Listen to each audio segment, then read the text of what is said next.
Alors, pendant que les enfants s'en vont, juste vous présenter quelques livres qui m'ont aidé dans les 3 prédications que j'ai données sur l'appel. God at Work de M. Veit. Ceux qui lisent l'anglais, c'est très bien. L'appel de M. Guinness. Os Guinness, un drôle de nom, Os Guinness. L'appel, très bien. Mais c'est un format un peu différent de ce qu'on est habitué. La bénédiction, merci. La vie chrétienne est une vocation de Paul Helm, très bon, très bien. Je vais le suggérer à la bibliothèque. Alors, vous allez retrouver des choses que je dis, beaucoup de choses que je vous dis dans ce livre. Et un autre petit livre qui est aussi très bon, mais qui ne porte pas tellement sur le sujet de l'appel, mais plus de la volonté de Dieu dans nos vies. Je n'ai pas adressé ça, je ne l'adresserai pas ce matin encore, comment savoir la volonté de Dieu pour nos vies, mais c'est quand même très relié, l'appel de Dieu pour nos vies, et comment savoir la volonté de Dieu pour nos vies. Très bon petit livre. Décider selon Dieu en toute simplicité de Tim Chester.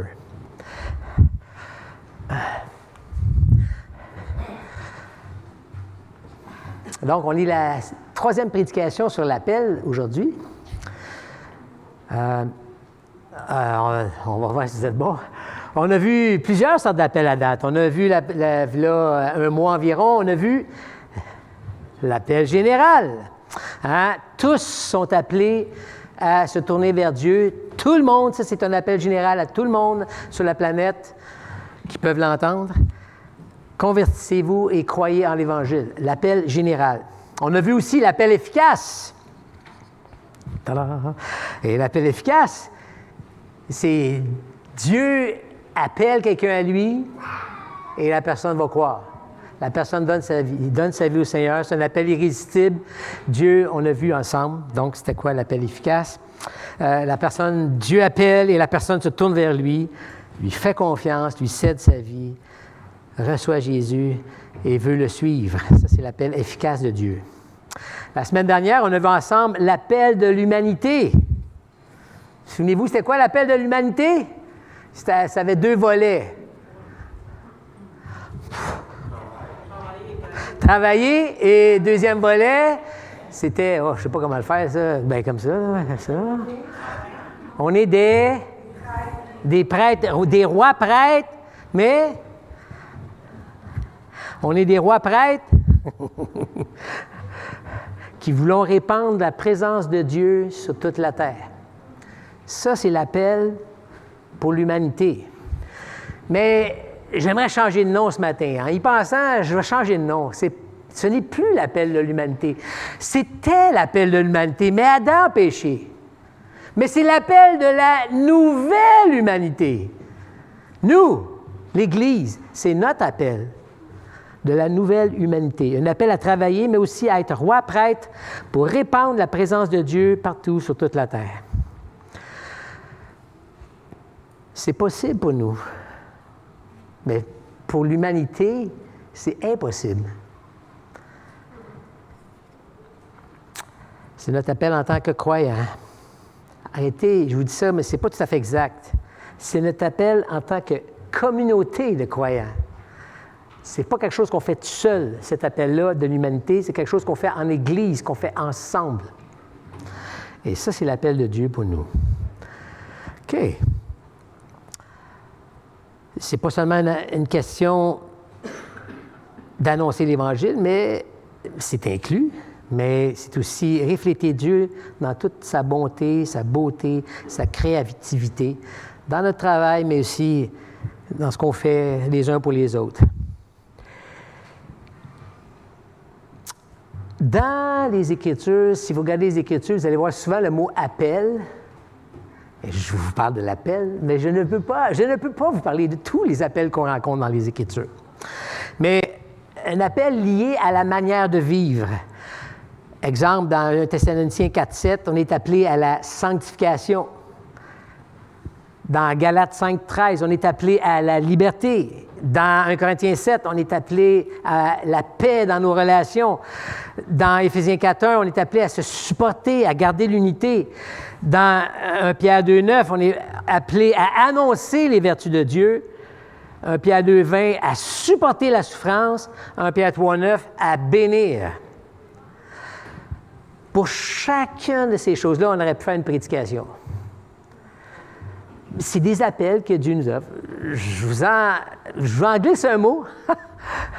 En faisant 3 prédications sur l'appel, on ne peut pas passer à travers l'appel de toutes les Écritures. Et même, je ne parle pas non plus d'un appel, je vais l'appeler spécial, comme Paul a été appelé, comme Ésaïe a été appelé, que Dieu l'a appelé une œuvre spéciale. On pourrait parler de ça aussi. Mais aujourd'hui, on ferme la boucle sur le sujet de l'appel et on va essayer de répondre à la question, je ne sais pas à combien qu'elle vaut, à 25 $ peut-être. Aujourd'hui, avec l'inflation, on va mettre 50. Quel est mon appel? C'est quoi mon appel? On aimerait ça que des fois, on aimerait ça que Dieu nous dise, « Hey, ton appel, c'est ça. » Fait qu'on regarde l'appel pour la nouvelle humanité, on regarde l'appel pour l'Église, les choses qu'on peut faire dans l'Église. C'est illimité. On ne peut pas tout faire. Pratiquement, je ne peux pas faire tout. Alors, c'est quoi mon appel particulier? Comme je vous ai dit, je ne vous parle pas de l'appel spécial ce matin. Mais je vais vous parler d'un appel particulier. Je ne répondrai pas à la question « Comment vous pouvez trouver votre appel? » OK? Si vous voulez trouver des réponses, excellent. C'est quoi la volonté de Dieu pour ma vie? Mais donc, je ne répondrai pas à la question « Comment je peux trouver mon appel? » Je vais faire ça bien plus simple. Écoutez ça, vous êtes prêts? Facile. Je vais vous le dire. C'est quoi votre appel? Particulier. Et je vais partir d'un texte dans 1 Corinthiens 7 qui nous parle de l'appel, qui nous parle de l'appel efficace, mais qui nous parle de l'appel spécifique. 1 Corinthiens 7, versets 17 à 24. Et on va voir dans ce passage-là que notre appel spécifique de Dieu, pour moi, c'est ma situation. Je suis travailleur, mon appel, c'est de travailler. Je suis un père, mon appel, je suis un papa, mon appel, c'est d'être un père. Je suis marié, mon appel, c'est d'être un mari. Donc, on va voir aujourd'hui, selon 1 Corinthiens 7, versets 17 à 24, l'appel spécifique de Dieu, pour moi, c'est ma situation. Lisons le texte, 1 Corinthiens 7. Par ailleurs, que chacun vive selon la part que le Seigneur lui a attribuée, selon l'appel qu'il a reçu de Dieu. C'est ce que je prescris dans les églises. Quelqu'un était-il circoncis quand il a été appelé? Qu'il ne cherche pas à le cacher. Quelqu'un était-il incirconcis quand il a été appelé? Qu'il ne se fasse pas circoncire. La circoncision n'est rien et l'incirconcision n'est rien non plus. Mais ce qui compte, c'est le respect des commandements de Dieu. Que chacun reste dans la condition qui était la sienne lorsqu'il a été appelé. Étais-tu esclave quand tu as été appelé? Ne t'en inquiète pas, mais si tu peux devenir libre, profite-en plutôt. En effet, l'esclave qui a été appelé par le Seigneur est un affranchi du Seigneur. De même, l'homme libre qui a été appelé est un esclave de Christ. Vous avez été rachetés à un grand prix. Ne devenez pas esclaves des hommes. Frères et sœurs, que chacun reste devant Dieu dans la condition qui était la sienne lorsqu'il a été appelé.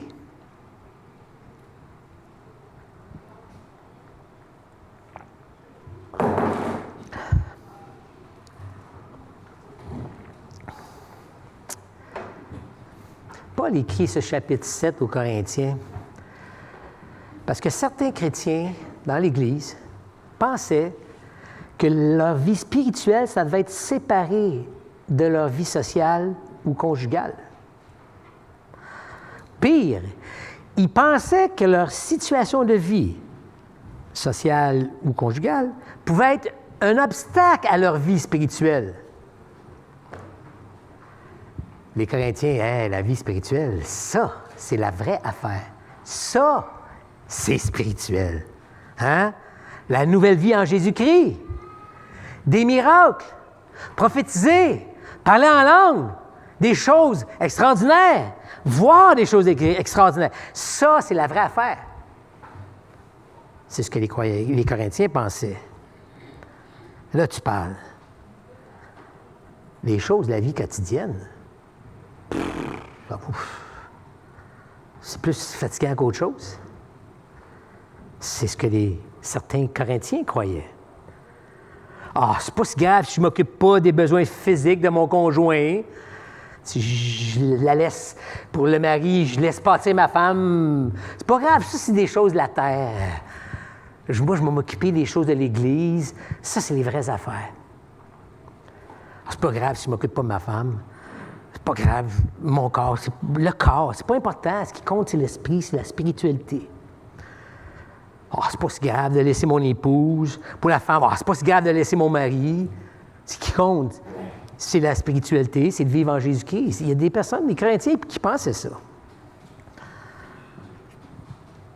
Mais Paul, lui, il voit ça pas de la même façon que les Corinthiens. Il écrit aux Corinthiens. Hein?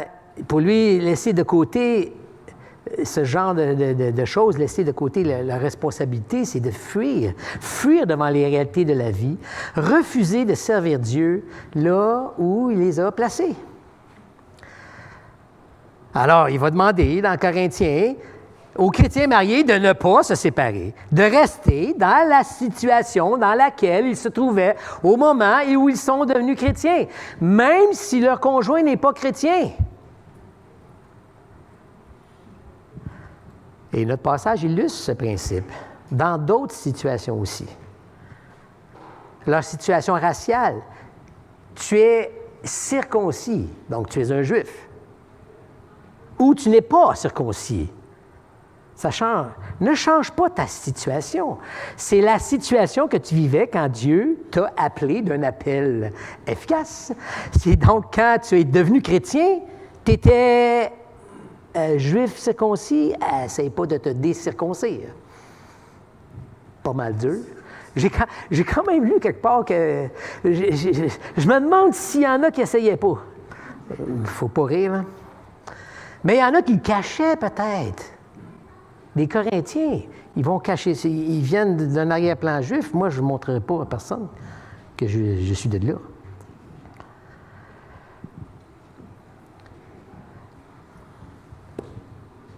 Assume ce que tu es. Paul dit, assume ce que tu es pleinement. Et dans ça, honore Dieu. Et dans leur situation sociale, tu es un esclave. C'est presque drôle, mais je veux dire, t'en fais pas avec ça. Fais-toi-en pas. Panique pas. Mais si tu peux être affranchi, si tu peux arrêter d'être esclave, profite-en, ça vaut la peine. Mais et Paul ne défend pas l'esclavage en passant ici, loin de là. Mais il ne défend pas non plus un genre de défaitisme, un genre de déterminisme. Ah, t'es né pour ça. Il dit à l'esclave devenu chrétien, tu peux être pleinement disciple de Jésus-Christ dans ton état. Tu n'as pas besoin d'essayer de fuir ton maître pour devenir un meilleur chrétien. Tu peux être 100% le chrétien que Dieu veut que tu sois en étant esclave. C'est ça que Paul dit ici.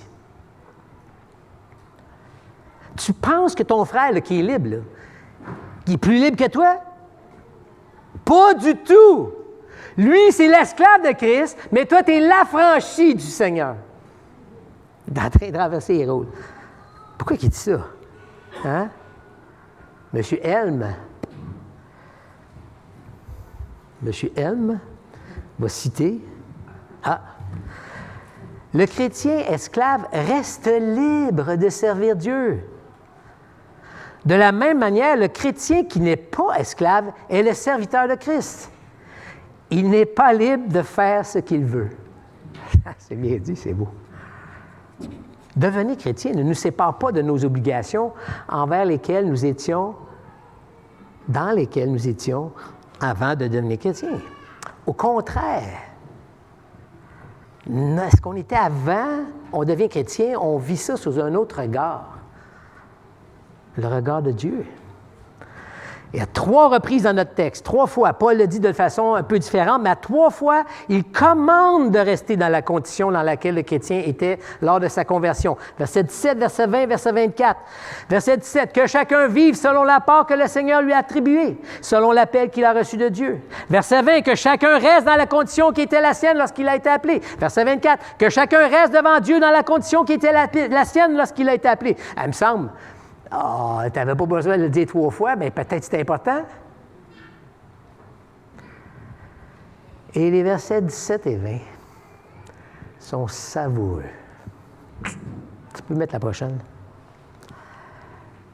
Je vais vous lire. Ça, c'est la traduction Darby qu'on voit. Darby est plus littéral, mais il nous fait mieux ressortir l'histoire de l'appel et même il utilise le mot vocation ici. Verset 17. Toutefois, que chacun marche comme le Seigneur le lui a départi, chacun comme Dieu l'a appelé. C'est ainsi que j'en ordonne dans toutes les assemblées. Et au verset 20, que chacun demeure dans la vocation dans laquelle il était quand il a été appelé. Verset 17, le chrétien doit marcher comme le Seigneur le lui a départi. Chacun comme Dieu l'a appelé. Ça veut dire que le chrétien est appelé à se conduire, à vivre ce qui est assigné à lui. Dieu, dans sa souveraineté, a voulu qu'il soit là. Bien, le chrétien, il faut qu'il vive là pour la gloire de Dieu. Dieu l'a voulu, Dieu dans sa providence, on l'a chanté. Règne à moi. On a chanté un Dieu qui règne, un Dieu qui est souverain sur tout. Bien, Dieu est souverain avant notre vie, avant qu'on soit au Seigneur. Il a voulu que tu sois esclave. Là, c'est sûr qu'il n'y a personne ici. Mais il a voulu que tu naisses ici. Sois un Québécois. Et c'est correct. Il a voulu que tu arrives ici. Sois un immigrant ici pour la gloire de Jésus. Donc, ce qui lui est assigné dans le contexte, ici, c'est l'état dans lequel il vivait lorsqu'il s'est converti avant.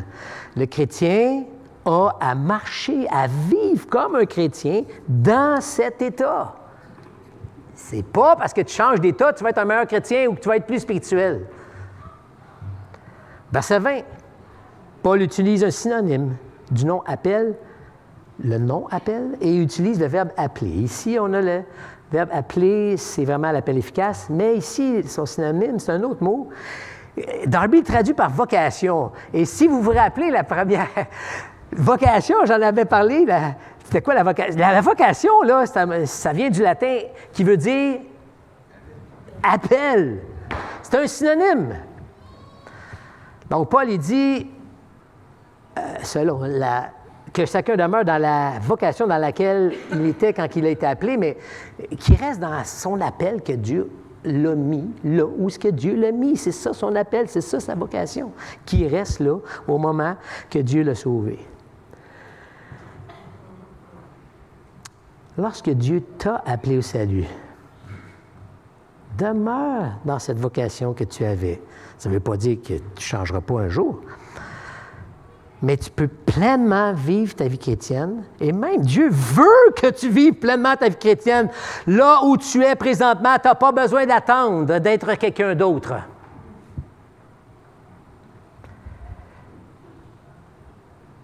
L'idée principale de ce que Paul nous dit ici, ce n'est pas de demeurer devant Dieu dans cet état, mais plutôt de demeurer, il faut que tu changes de...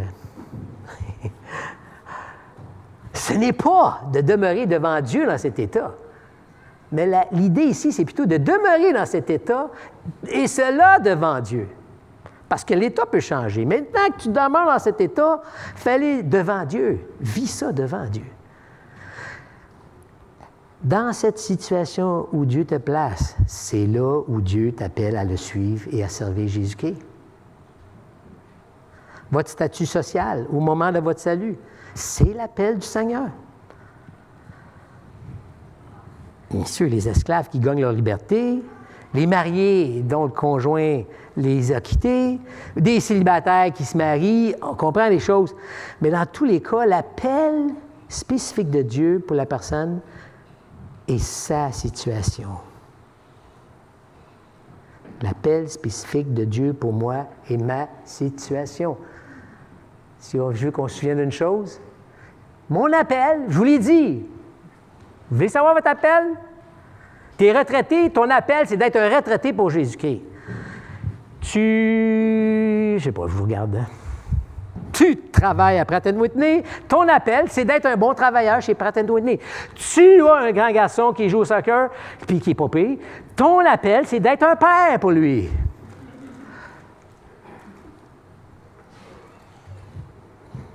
Ça pourrait être d'autres personnes. Il y a plein de papas ici. C'est merveilleux.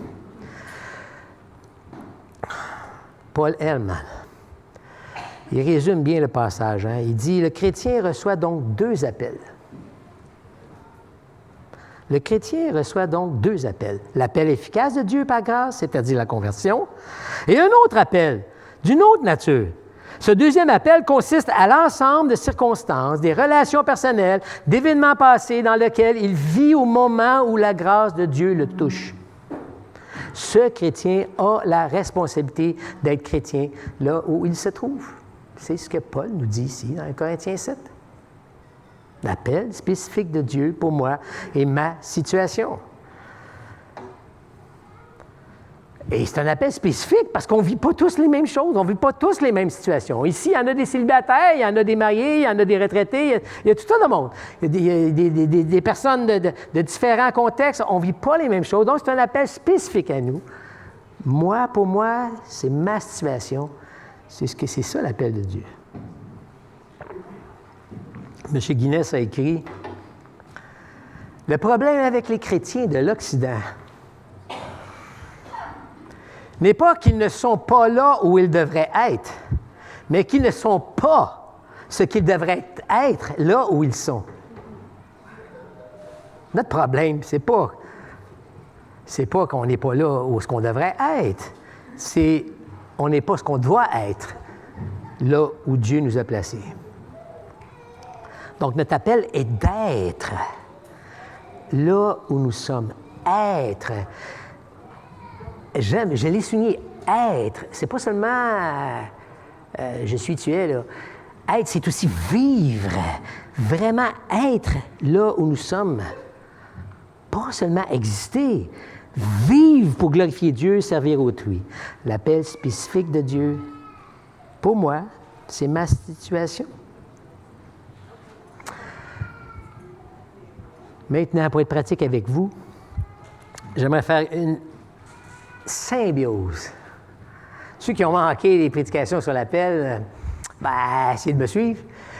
Vous pouvez toujours réécouter en ligne. Mais je vais faire une symbiose avec deux appels. L'appel de la nouvelle humanité et notre appel spécifique. Autrement dit, comment l'appel de la nouvelle humanité nous affecte là où nous sommes? Alors, l'appel de la nouvelle humanité, spécifique pour moi, ça va être de répandre la présence de Dieu partout dans ma situation. J'ai mis les deux appels ensemble. Moi, mon appel personnel, mon appel spécifique de Dieu pour moi, c'est ma situation. Alors, l'appel, si je mets ensemble, je fais une symbiose entre l'appel de l'humanité, de la nouvelle humanité, et mon appel spécifique, c'est de répandre la lumière de Dieu partout dans ma situation. Calvin a dit, nous fraudons notre prochain si nous le privons des services que nous lui devons. Pour qu'il n'en soit pas ainsi, chacun doit savoir ce qui lui appartient personnellement, d'accomplir envers les autres et qu'il s'en acquitte loyalement. On a vu que l'appel de l'humanité avant la chute. L'appel de l'humanité avant la chute, bien, ça serait par la multiplication des familles qui répandent l'image de Dieu par toute la terre. Mais pour nous, la nouvelle humanité, on a tous des liens familiaux. Tous ici, on a été enfants. Tous ici, on a eu des parents ou on en a encore. Tous, on a des liens familiaux. Peut-être qu'il y en a qui sont père, mère, frères, sœurs. Et j'oserais dire que la famille est notre premier domaine pour nos vocations. Pourquoi je dis ça?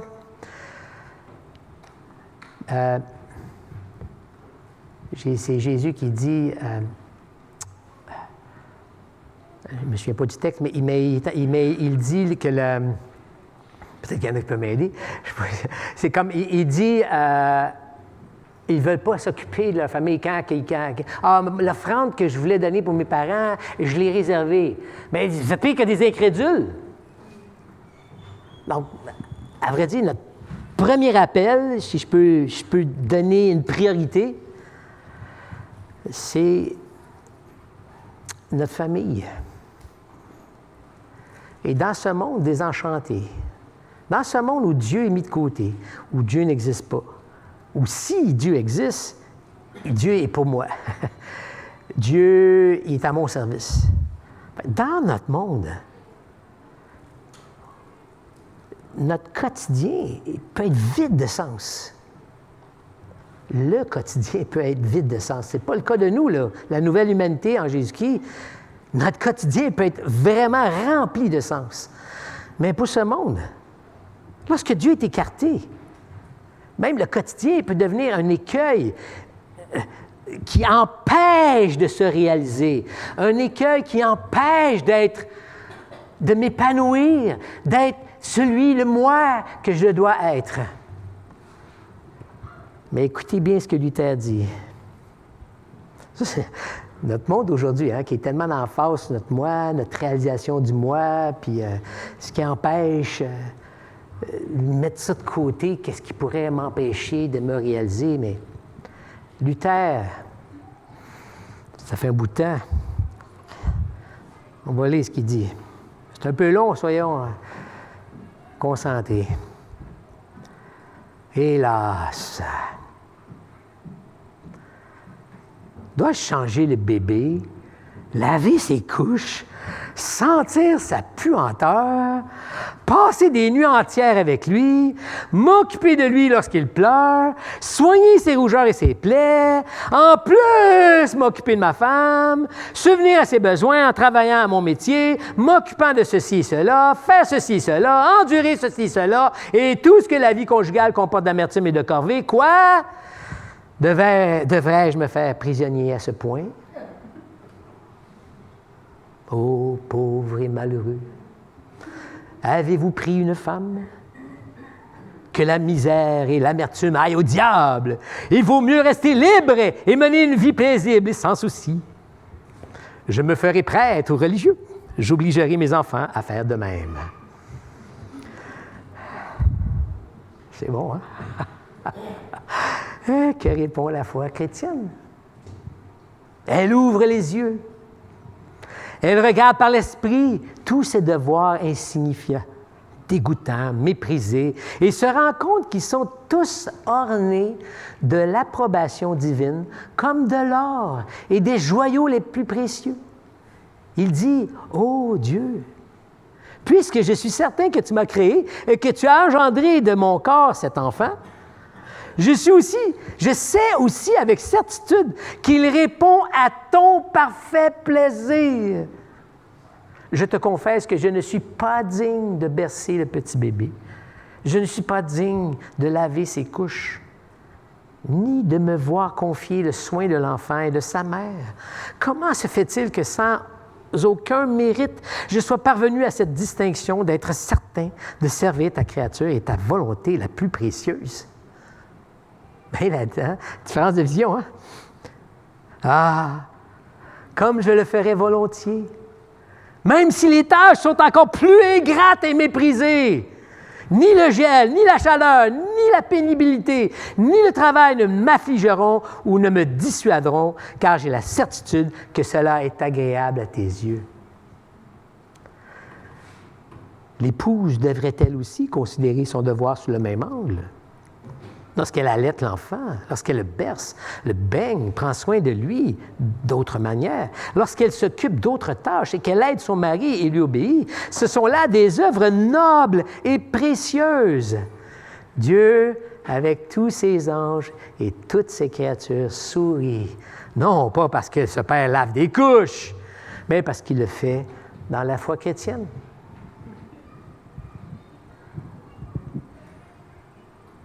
Être ce qu'on est dans la nouvelle humanité, ça change tout. La dignité remplace le mépris. Le service remplace le moi.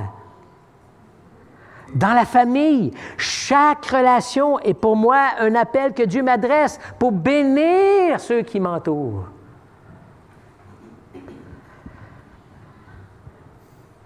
On a vu que l'appel de Dieu pour l'humanité passait par les relations familiales. Et c'est par les relations familiales que l'image de Dieu devait envahir la terre complètement. Mais écoutez la bénédiction de notre Père Céleste. Notre Père Céleste sur son Fils. Comment qu'il le bénit? Dans Matthieu 3, « Celui-ci est mon Fils bien-aimé, en qui j'ai mis toute mon affection. » C'est le Père, c'est Dieu le Père qui parle.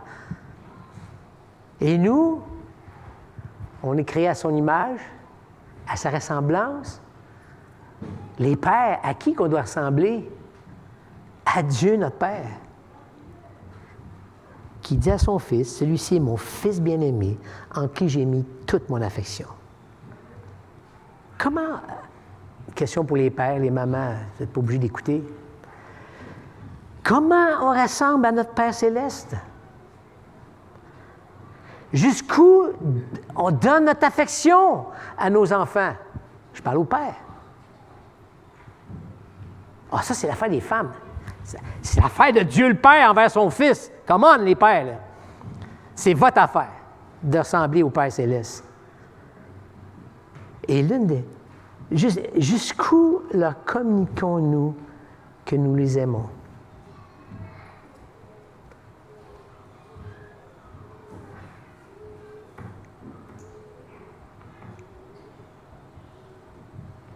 Je ne sais pas, ça c'est pas dans mon texte, mais je ne sais pas si on se rend compte comment, ce que Dieu fait, je chamboule tout. Moi, je n'ai pas vécu ça. Je n'ai jamais eu un père qui me dit « je t'aime ». Il prenait du temps avec moi, mais qui dit ça avec tendresse. Prenons notre temps. C'est un appel, Père. C'est l'appel de Dieu pour nous. Et l'une des meilleures choses qu'on puisse faire pour nos enfants, c'est de prendre plaisir en eux. Hey, il vient de renverser le bol de céréales à terre, puis il a fait exprès. Une des meilleures choses que nous puissions faire pour nos enfants est de prendre plaisir en eux, de les aimer si manifestement que quand ils vont se coucher le soir, « Hey, mon Père se réjouit en moi. Mon Père prend plaisir en moi. »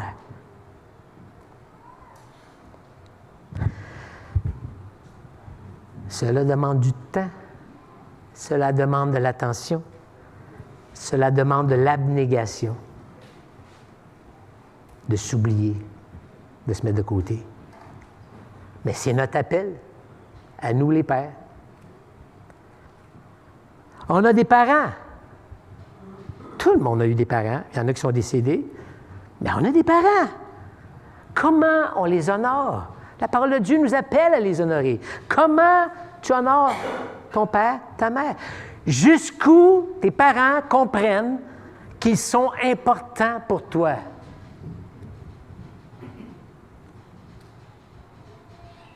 Cela demande du temps, Cela demande de l'attention. Cela demande de l'abnégation. C'est notre appel. L'appel spécifique de Dieu pour moi, c'est ma situation. Mon appel spécifique, c'est de répandre la présence de Dieu partout, dans ma situation. Comment l'appel de la nouvelle humanité nous affecte là où nous sommes? Nous, cette nouvelle humanité qui grandit, tel un temple que le Seigneur bâtit. Nous, cette Église si chère à notre Seigneur, tellement chère qu'il est mort pour elle. Comment on considère l'Église? Jésus-Christ est mort pour elle.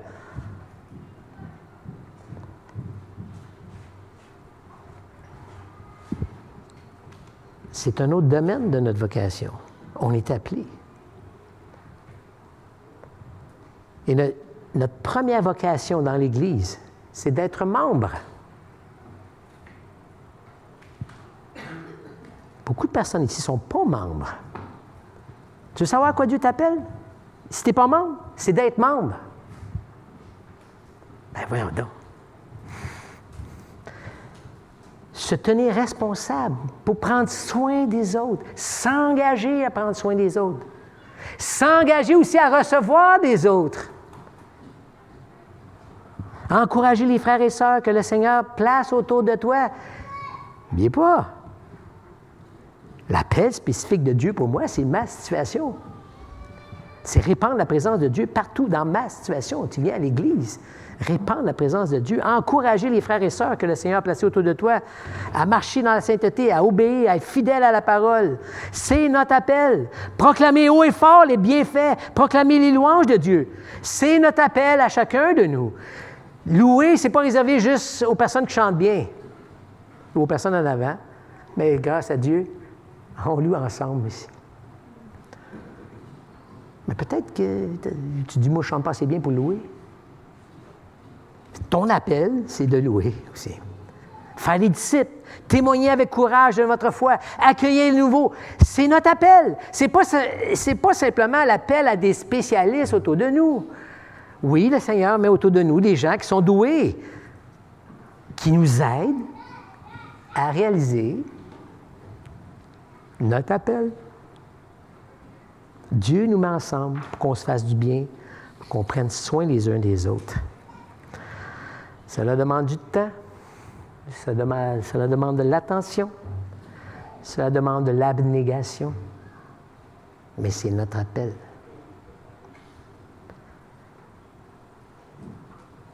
J'ose dire, c'est notre bien, c'est notre bonheur.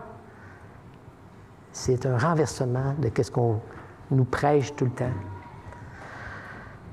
Cette semaine, je vais raconter quelque chose qui s'est passé spécial. C'est une dame de l'ancienne église que j'allais à Montréal avant qu'on vienne ici, Huguette et moi. Donc, ça fait très longtemps. Elle m'envoie un messenger. Tu sais, des fois, Messenger, tu t'envoies ça, mais tu n'es même pas ami avec la personne, mais si tu l'envoies, si tu acceptes d'être ami, donc tu deviens ami. En tout cas, elle m'envoie un Messenger, puis elle me dit, mon garçon, je connais son garçon, là, je l'ai connu à l'église, mon garçon a une opération très grave, a eu une opération très grave, très difficile. Et puis, j'ai pensé à un chant, tu n'aurais pas enregistré un chant qui parlait, puis là, elle me dit quel genre de chant. Là, je réponds, non, c'est pas moi qui ai fait le chant, c'est l'oncle, cet homme-là qui s'est fait opérer, une opération très difficile. Son oncle a traduit le chant, c'est un chant de Don Francisco, Give Your Heart a Home, mais c'est ça, je réponds. Fait que là, je dis, je ne l'ai pas, mais je vais t'envoyer un chant quand même. Fait que là, je lui envoie un de mes chants. Par rapport, je me dis, ça va l'encourager. Je me suis dit, je vais lui envoyer le psaume 42. Pourquoi tu as battu mon âme? J'ai mis tout dedans de moi. Espère en Dieu. Je le louerai encore. Et puis là, c'est bizarre. Le Seigneur m'a parlé. Il dit, pourquoi tu ne l'enregistres pas, son chant? J'ai jamais fait ça. Enregistrer sur Messenger, style envoyer un message, c'est plutôt rare, je le fais. Un chant encore moins. Fait que là, j'ai pris ma guitare, pratiqué un peu, puis là, j'ai chanté le chant sur Messenger. Puis là, send. Mais c'était à la dame, à la mère du garçon, qui venait de se faire opérer d'une opération très sérieuse. L'opération a bien été. Elle a dit, OK, je vais... Ah, merci beaucoup, je vais l'envoyer ça à mon garçon. Fait que là, elle l'a envoyé à son garçon. Et son garçon l'a écouté. Et son garçon a pleuré. Et son garçon m'a appelé. Son garçon a une mémoire phénoménale. Parce que le même téléphone qu'on avait, c'était le téléphone quand j'allais à cette église-là. Puis lui, il dit, ah, mais ça ressemble à... 450. Ah, on va essayer ça, tu sais. Oui, bonjour. Hey, salut. Je viens de me faire opérer, puis tout. Ah, ben, comment t'as fait, toi? Ben, je pensais à ton téléphone tout d'un coup. Ben là, il me parle. Cette semaine, qu'est-ce que je faisais? Je préparais la prédication, mais il me parle. Dieu m'appelle à préparer une prédication. Mais, vous savez, Dieu m'appelait avec lui, dans cette situation-là, à l'écouter, à y parler, faire des blagues, pleurer avec lui. Mais l'histoire ne finit pas là. Elle me raconte au téléphone. Je ne dormais pas. Je demandais à l'infirmière si je pouvais sortir dehors. Elle dit pas plus que 30 minutes. Il était 3 heures du matin, je sors dehors. Puis là, dehors, je rencontre 3 dames, des Haïtiennes. Puis là, les 3 pleuraient. Puis là, on va les voir. Il dit, c'est quoi? Finalement, les 3 dames, il y avait 2, c'était leur père, l'autre, c'était une amie. Le père avait eu une opération très grave aussi. Puis là, il était comme légume. Là, ça pleurait. Qu'est-ce que vous... Et le bonheur là-dedans, c'est que ce jeune homme-là, qui est rendu à 45 ans, dans le temps que je l'ai connu, il était un jeune homme, mais a fait écouter la chanson que j'ai envoyée à ces 3 personnes-là. Puis les 4 pleuraient et étaient touchés par l'amour de Dieu. On ne sait pas. Dieu nous appelle à faire des choses, on ne sait pas qu'est-ce que ça va faire. Mais là, ça fait ça. Ça fait la grandeur de Dieu, la beauté de Dieu s'est répandue dans ce monde. Le Seigneur veut qu'on répande sa présence sur toute la terre. C'est vrai aussi dans notre société, comme citoyens. Avec mes voisins, mon patron, mon employé, mon collègue, mes amis, on a des relations, autant de vocations. Je parle d'un appel au singulier, mais on pourrait appeler appel au pluriel, on a plein d'appels, parce qu'on a plein de genres de personnes qu'on rencontre, plein de situations qu'on rencontre. Mais dans nos relations comme ça, on montre qu'est-ce que ça ressemble, un vrai homme, une vraie femme. On montre que l'homme aime sa femme comme Jésus-Christ aimait l'Église et qui s'est donné pour elle. La femme, elle montre au monde qu'elle honore son mari comme l'Église honore son Seigneur. Nous montrons à quoi ressemblent des parents d'une nouvelle humanité. À quoi ça ressemble d'être un parent? On se sacrifie pour nos enfants. On montre que l'Église, c'est une priorité dans nos vies. Quand on dit non pour aller à quelque part, même si on aurait aimé ça, parce que l'Église, c'est la priorité le dimanche. On montre notre joie de vivre dans cette nouvelle humanité. Notre identité fondée dans la communauté, pas basé sur nous, comment on se sent, ce que notre cœur nous dit. On prend le temps de servir, de faire du bien à nos amis, voisins, collègues, personnes au travail. C'est notre appel. Ça prend du temps. Ça demande de l'attention. Cela demande de l'abnégation. Ça peut demander de la créativité. C'est notre appel.